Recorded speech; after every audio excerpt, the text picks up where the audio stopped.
اب یہ سورہ لقمان میں نا، اب جس وقت یہ نازل ہوئی تھی تو اس وقت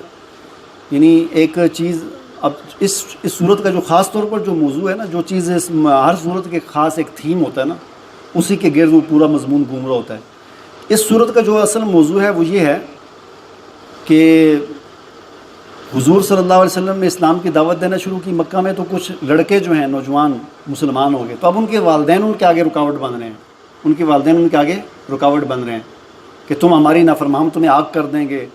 تم ہماری نافرمانی کر رہے ہو، یہ ہے وہ ہے، جس طرح ایک طریقہ ہوتا ہے نا۔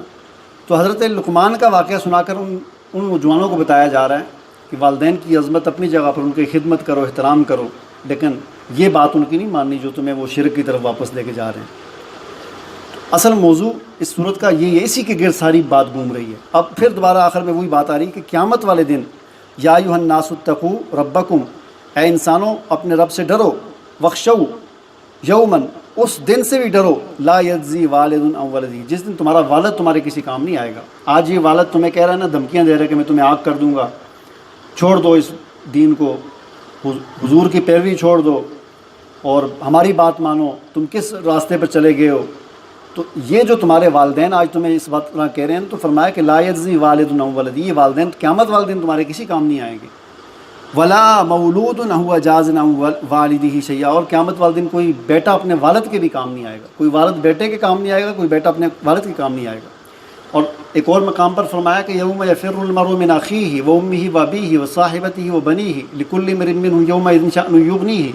قیامت کا دن تو ایسا دن ہے کہ اس دن ہر کوئی ایک دوسرے سے بھاگے گا، باپ اپنے بیٹے سے، بیٹا اپنے باپ سے، خاوند بیوی سے، بیوی خاوند سے، بہن بھائی سے، ہر کوئی دوسرے سے بھاگے گا کہ آج مجھ سے کوئی یہ نیکی نہ مانگ لے۔ فرمایا کہ وہ تو ایسا دن ہوگا۔ اور اس کے بعد اس سورہ مبارکہ کی آخری آیت میں یہ بات فرمائی کہ 5 چیزیں ایسی ہیں کہ جن کا علم سوائے اللہ کے کسی کے پاس نہیں ہے۔ ان اللہ عندہ علم الساعہ، اللہ وہ ہے کہ قیامت کا علم صرف اللہ کے پاس ہے۔ وینزل الغیث، بارش کا علم بھی اللہ کے پاس ہے۔ ویعلم ما فی الارحام، یعنی آج دیکھیں دنیا کتنی ترقی کر چکی ہے، لیکن آج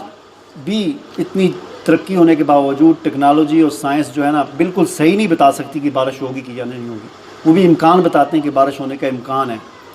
کبھی وہ ٹھیک ہو جاتے کبھی نہیں ہوتا۔ تو قرآن میں اللہ تعالیٰ فرما رہے ہیں کہ یہ کوئی بھی نہیں، اس کا علم سوائے اللہ کے کسی کے پاس نہیں کہ بارش ہوگی نہیں ہوگی۔